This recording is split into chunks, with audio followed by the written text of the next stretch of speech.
What happens when a familiar Hollywood icon strides into a TV studio anticipating a warm interview, only to confront something much more aggressive? What ensues isn't simply an embarrassing interview. It's a silent storm.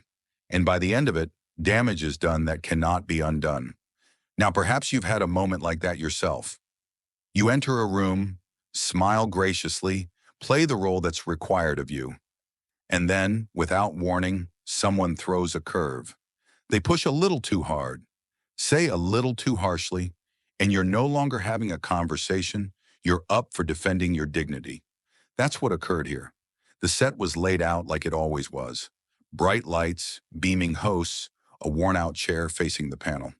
Harrison Ford had been doing this type of thing thousands of times throughout the decades, nimbly going through interviews, sharing some anecdotes, and plugging a movie, and then moving on about his business. No flash, no drama, just the same old, same old. But this time, something was off. It started with a jab, a small comment from the host in a sarcastic tone, perhaps intended to be humorous, perhaps not. And you could see it on his face, in his eyes, that moment of realization. Oh, this isn't what I bargained for. It wasn't about the movie anymore. It wasn't about his career. It was about challenging his worth. And no one, not even a person with 5 decades experience in the trade, is exempt from that sort of ambush. What ensued wasn't a screaming battle. It wasn't theater drama. It was something more human. It was the instant a man who'd spent his whole life spinning stories and crafting characters found himself having to fight to defend his own. And let's be real, haven't we all noticed how talks these days are more about tossing points and less about hearing, more about reaching and less about catching someone off guard? There's something demoralizing about it, something wearying. Ford didn't blow up. Ford didn't leave. But what did he do? That's what counts. That's what you'll remember long after the cameras stop rolling. Because this is not simply a story of celebrity.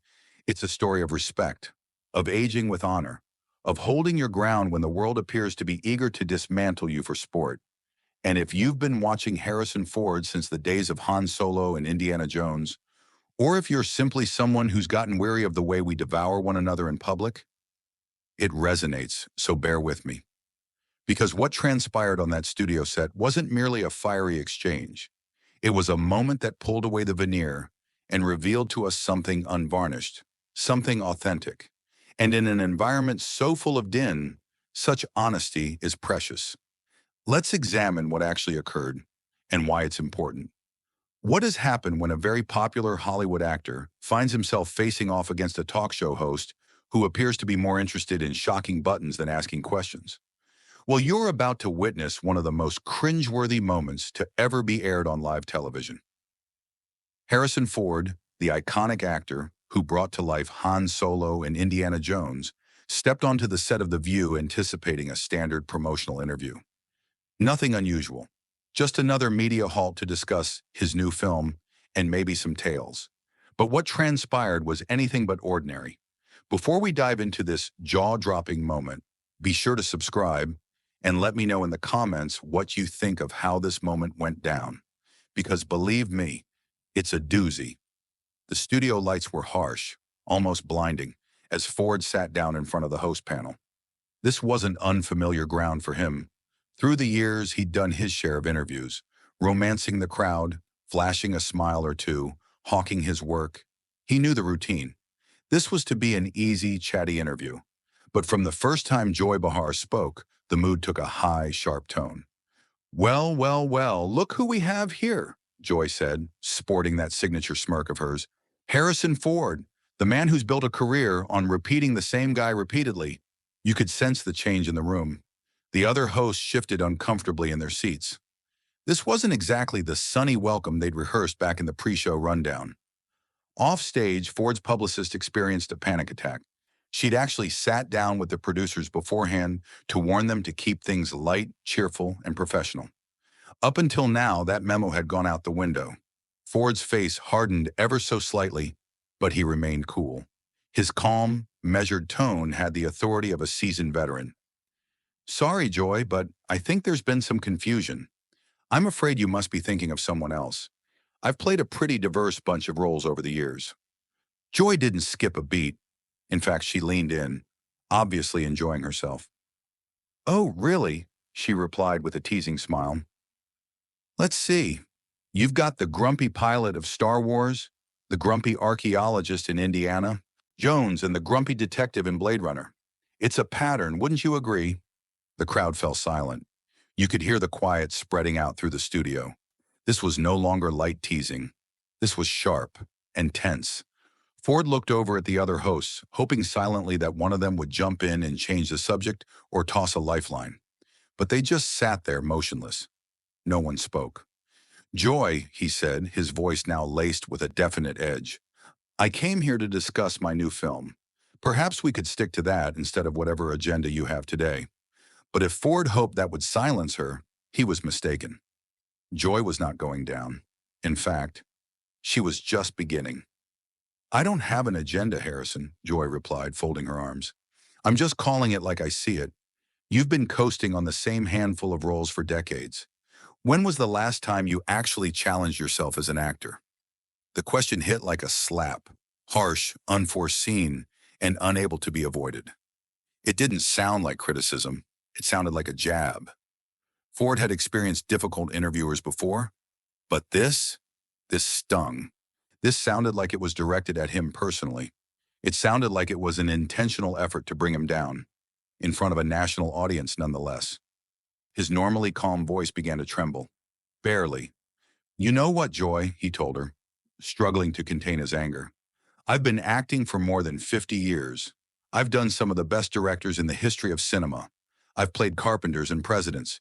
And not once, have I ever had to explain my career to a woman who earns a living gossiping on daytime television." A stunned silence engulfed the studio.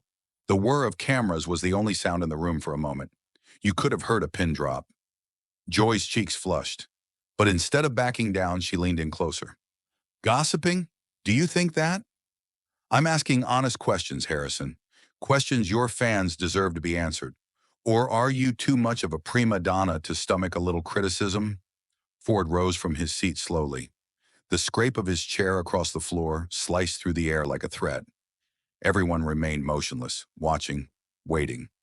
"Honest criticism?" he sneered, scowling at her. "That's what you call this? A shoddy ambush? Lady, I've had critics who knew what they were saying. You're not even in their class." Joy flew into a rage in an instant, her voice shrill. "Sit down, Harrison.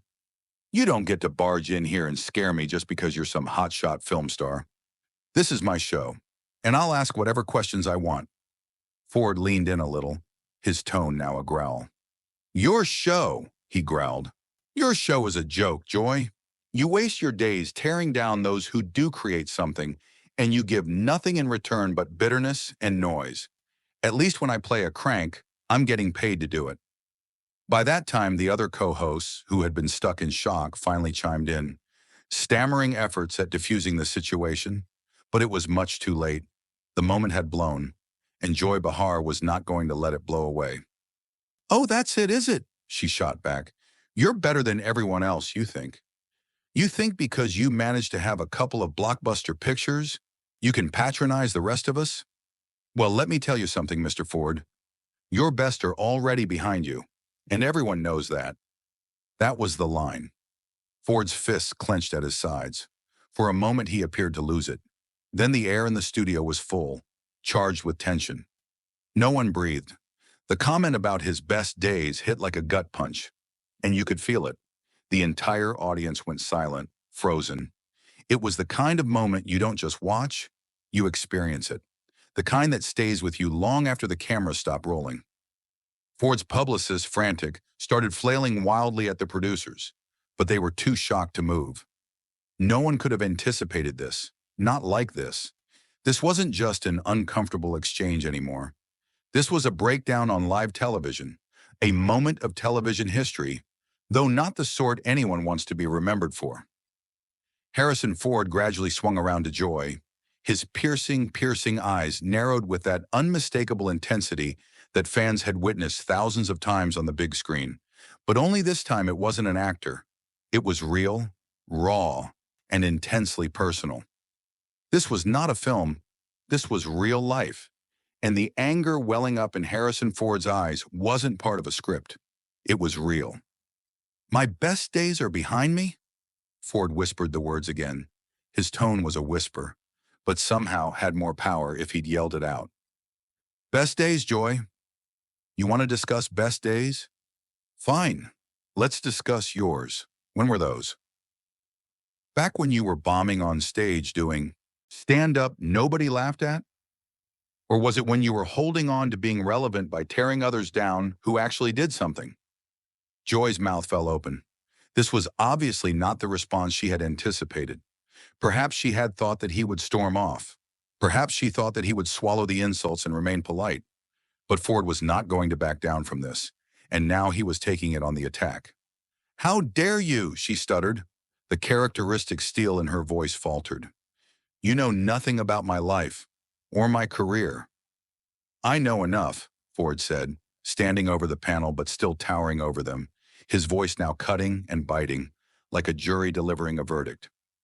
I know you constructed whatever career you have on the backs of people like you who ridicule and belittle others. You sit behind that desk with a panel of women and use them as a shield, like somehow it is okay to say whatever mean thing comes to your mind. And I know one more thing. Truly happy people don't waste their time making others feel small. The other hosts remained immobilized in their seats, clearly shaken. This had surpassed beyond awkward. This was raw. This was personal. Whoopi Goldberg tried to break the silence with a quick quip in an effort to diffuse the tension, but it caught in her throat the instant Joy and Ford both spun around and fixed her with a scathing glare simultaneously. You think you can psychoanalyze me? Joy's voice broke now. Whether with rage or something more profound was not easy to determine. You don't know me, Ford. You're just some arrogant has-been. Ford really laughed, but there wasn't a trace of amusement in it. Joy, he said, I made more money last year than you'll see in your entire lifetime. My films are still playing in theaters all over the world, while you're stuck here talking about celebrities to fill the empty hours of bored housewives. If I'm a has-been, what does that make you? A never was. You could hear the gasp wash over the studio audience. Hands were clasped over mouths in the front row, mouths agape at what they were seeing. This wasn't a disagreement. It had devolved into a public character assassination, and it was all being broadcast live, with millions viewing it at home. Joy's face became an even deeper shade of red with each sentence, but she wasn't going to let it drop. Money's all you care about, isn't it? She snapped. You believe just because you were lucky and broke a few big ones, that makes you a god or something? Ford's control finally broke, barely, and his voice rose for the first time, leaving everyone in the room stunned. Lucky, he bellowed. Lady, I worked years as a construction worker. I accepted every awful role that came my way. I appeared in dreadful TV shows for a few bucks just to put food on the table. I didn't fall into success. I worked for every moment of it with grit and determination. You want to discuss luck? Let's discuss you being given a national stage with no credentials. Save a quick wit and the desire to offend people for ratings. In the background, producers were wildly motioning their arms in the control room to signal the host to break for commercial, but nothing on stage appeared to be hearing or paying attention to them. Joy wasn't finished. At least I don't phone it in, she snarled, her voice almost shaking. At least when I appear, I really try. I try to do something.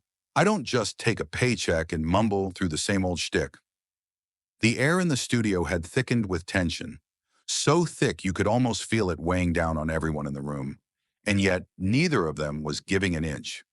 Ford stepped closer to the panel, and for an angst-filled second, he seemed likely to actually lean across the table and seize Joy by the shoulders. His face was reddening with rage, his hands shaking minutely at his sides. The feeling was primal, irrefutable. Phone it in, he parroted, shaking with anger. You want to see someone phoning it in?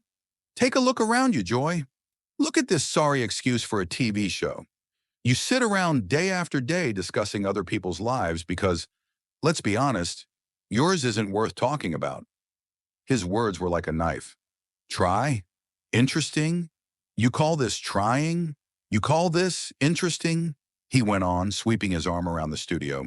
This, right here, is the most pathetic waste of airtime on television. And you're the reason why? That was it. Joy leapt from her seat, at last standing as Ford had. The two were there, facing each other over the panel like two gunslingers in an old Western. There was a standoff between them that was electric. You could actually hear it buzzing in the air. "Get out," Joy said, speaking low and tightly controlled. "Get out of my studio. Now, we don't need you here. We don't need your attitude, your insults, or your washed-up movie star ego." Ford let out another humorless laugh. Cold, sharp, and chilling. "Your studio?" he asked. "This isn't your studio, Joy. This is a soundstage where they shoot your little gossip club. You don't belong here, except perhaps for that chair you've been stuck in front of for the past, what, 15 years? Giving the world nothing but snark and ugliness, making others feel smaller so you can feel larger." The camera team, frozen in shock, continued to roll, documenting what was fast becoming the most dramatic and awkward moment in the show's history. Nobody could turn away. No longer a tense interview. Now it was an outright public breakdown, the kind that would be watched for decades to come. "Know what your problem really is, Harrison?" Joy spat out, her tone increasing with each sentence. "You can't stand it. Someone finally having the courage to speak the truth. Your acting career, it's been subpar for years. You're not the hero on screen that you are in the films. You're just one more over-the-hill actor who can't deal with the fact that no one gives a care anymore." Those words hurt Ford like a punch to the gut. The color left his face. For the very first time throughout the confrontation, he seemed hurt. Joy had pierced a nerve, a private one. Her remark hit its target, and for an instant, the hurt was visible. But in a flash, that pain hardened into something else. Something colder, something more deadly. The warmth in his eyes disappeared, to be replaced by a cold calculation. The gaze of a man who'd been hurt and was about to strike back with precision. The whole studio fell silent. You could sense it, the crowd, the crew. Everyone sensed that the moment was coming to its breaking point. Something irrevocable was going to happen. When Ford did finally say something, he spoke so softly that folks in the back of the room had to cup their ears just to hear him. Yet what he said bore a burden that weighed heavily on the entire room. 5 decades of achievement, defeat, hard-won insight, and unassuming dignity. "People don't care what they don't care about anymore, Joy," he said. "They don't care about bitter, talentless individuals who have made a living offending people. They don't care about comedians who never had anything to say, haha, or otherwise. And they certainly don't care about your 2 cents. Not about me, not about anyone." Joy's mouth opened to speak, but Ford raised one hand calmly, and something in the little contained gesture interrupted Joy mid-sentence. For the first time during the interview, she didn't cut in. She didn't debate. She merely paused. "I'm not done," Ford growls, his voice strengthening and with purpose with each sentence. "You asked me when I had last pushed myself as an actor. Well, let me ask you something, Joy. When did you last push yourself to be a good person?" The words are like a thunderclap. "When was the last time you posted on this platform, not to tear someone down, but to lift someone up? When was the last time you looked in the mirror and asked yourself if you're actually making this world better? Or if you're just adding to all the noise and ugliness already out there?" The rest of the co-hosts remained seated in stunned silence, refusing to budge. Their faces told it all. They had never witnessed something like this. Not on this set, not anywhere. The camera team, realizing the weight of what was happening, continued rolling the lenses, documenting what was to go down in history as one of the most memorable exchanges ever aired on daytime TV. Joy's hands were trembling, whether from rage or something deeper, maybe fear, maybe shame. It wasn't clear, but her voice was still sharp as ever. "You sanctimonious hypocrite," she spat. "You think you're better than everyone else. You think just because you starred in some blockbuster movies, that makes you a moral authority?" Ford's eyebrows rose even higher in real surprise. "Moral authority?" he echoed. "Bliss, I never said that. I'm just an actor. A fellow who arrives, gets the job done, and attempts to treat others with a little bit of respect in the process. But evidently in your universe, respect is asking for too much." Respect has to be earned, Joy snapped back, her voice almost a shout now. And you haven't earned anything, except a reputation for being difficult and demanding on every set you've ever worked on. Ford laughed, this time really. It was warmer, softer, not mocking, just honest. Challenging and demanding, he said quietly. You know what? You're right, I am demanding. I'm demanding when directors want me to sleepwalk through a scene. I'm challenging when producers try to cut corners at the expense of quality. I am those things because I care, because I respect the audience enough to give them the best I've got. Every time. Then for the first time in the whole interview, Ford shifted and stared straight into the camera. Not at Joy, not at the panel, but directly at the people watching at home. And I'm difficult, he continued, when people like you try to tear down everything others have spent their lives building. So yeah, I'm being difficult right now. And I'll keep being difficult until you, and people like you, learn to treat others with some basic human decency. Joy was practically shaking now, vibrating with fury. Human decency, she yelled. You're talking about human decency? You just spent the last 10 minutes insulting me and my profession on national television. Ford didn't bat an eye. I'm reacting to your insults, Joy. There's a difference. You started this whole thing by trying to embarrass me for no reason other than a few cheap laughs. Everything I've said since has been in reaction to your intentional heartlessness. Then his tone shifted again, quieter, colder. He stepped in closer to the panel, and though his voice dropped to almost a whisper, it filled the entire studio. But here's the thing that really bothers me about people like you, Joy, he said. You hide behind the idea that you're just asking tough questions, that you're offering honest criticism. But that's not what this is, Ford declared, gaze fixed on Joy. This isn't aggressive questioning. This isn't journalism. This is you being cruel because it makes you feel powerful. This is entertainment masquerading as cruelty. And the saddest thing is, you likely don't even know how broken someone has to be to enjoy inflicting pain. For one fleeting moment, a flicker of something crossed Joy's face. Her mask faltered. Her armor chinked. It was as if his words had reached into that part of her that she normally held under wraps. Vulnerable. Real. But in an instant, the mask clicked back into position. How dare you attempt to psychoanalyze me, she snapped. You conceited, pretentious idiot. You know nothing about my life, or what I have been through, or why I act the way I do. You think you can just walk in here and sit in judgment of me based on one discussion? Just one conversation? Ford echoed, shocked. Joy, this is more than a single conversation. This is what you do. This is who you are. Every day on this show, you tear apart people. You ridicule them. You identify their vulnerabilities and push until they break. And then, when someone does have the guts to stand up to you, you play the victim. In the control room, pandemonium reigned. Producers were yelling at each other, some demanding a commercial break, others arguing over whether or not to cut the interview off altogether. One even advocated calling security, but no one acted. No one had a clue about what to do with what they were seeing. Ford continued on, now working toward one last crescendo. Want to know what I think? He stepped in, eyeing her.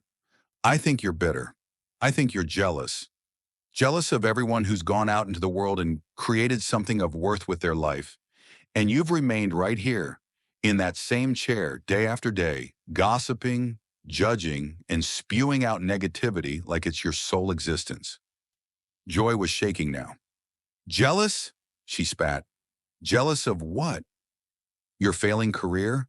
Your endless string of box office flops?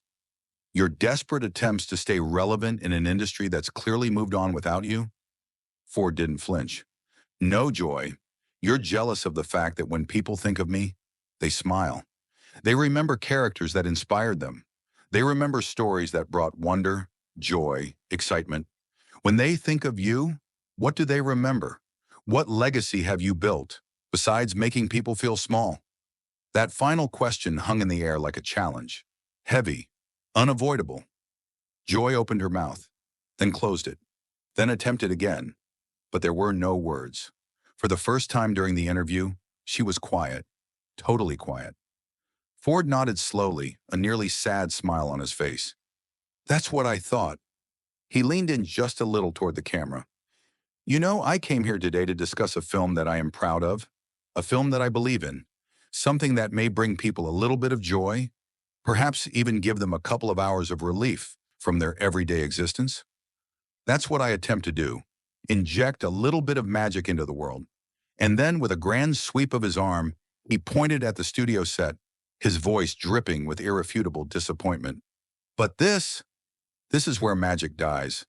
You take the thing that makes people happy and you turn it into dust until there's nothing remaining. You distort it, mock it, make it feel worthless. And why? Ratings? Attention? The tawdry thrill of watching a person squirm? Joy had found her voice at last, but it emerged as little more than a whisper. You can't speak to me in this way. You can't come on my show and jump all over me like this. Your show? Ford's voice had increased now, deep, measured, and booming with conclusiveness.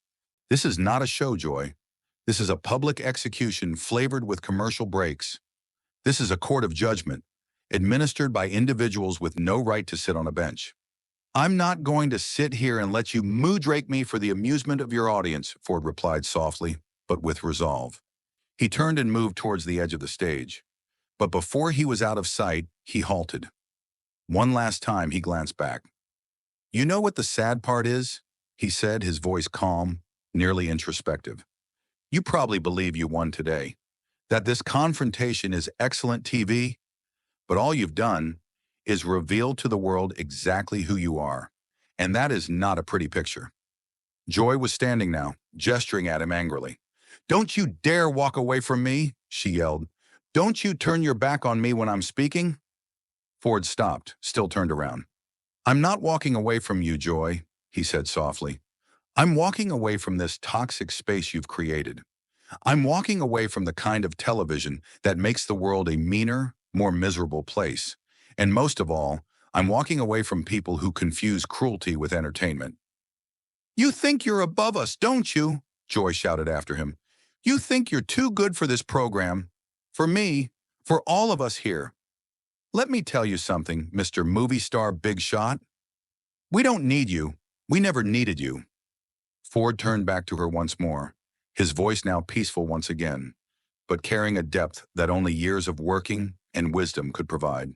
Yes, Joy, you don't require me at all, but perhaps what you do need is to get some distance from yourself, from what you've turned into, and inquire, really inquire, if this is who you wish to be. Because if the response is affirmative, then I do feel sorry for you. I really do. And with that, Harrison Ford walked away from the set of The View, leaving stunned audience members, speechless co-hosts, and one of the most shocking, unforgettable moments in daytime TV history. The cameras continued rolling, capturing the sight of Joy alone, still gesturing at air, her face a whirlwind of anger, shock, and something else she didn't often display on camera: humiliation. The other hosts did eventually try to clean up the pieces, attempting to get some semblance of order back. But it was too late. The moment was gone, and the damage was done. And all the viewers at home knew they had just seen something special, something true, something that would be replayed and discussed for decades to come. So, what did you think of this unforgettable showdown between Harrison Ford and Joy Behar? Have you ever seen anything like this on daytime TV? Drop your thoughts in the comments below. And don't forget to hit that subscribe button for more amazing behind-the-scenes stories that reveal what really goes down when the cameras are rolling and the gloves come off.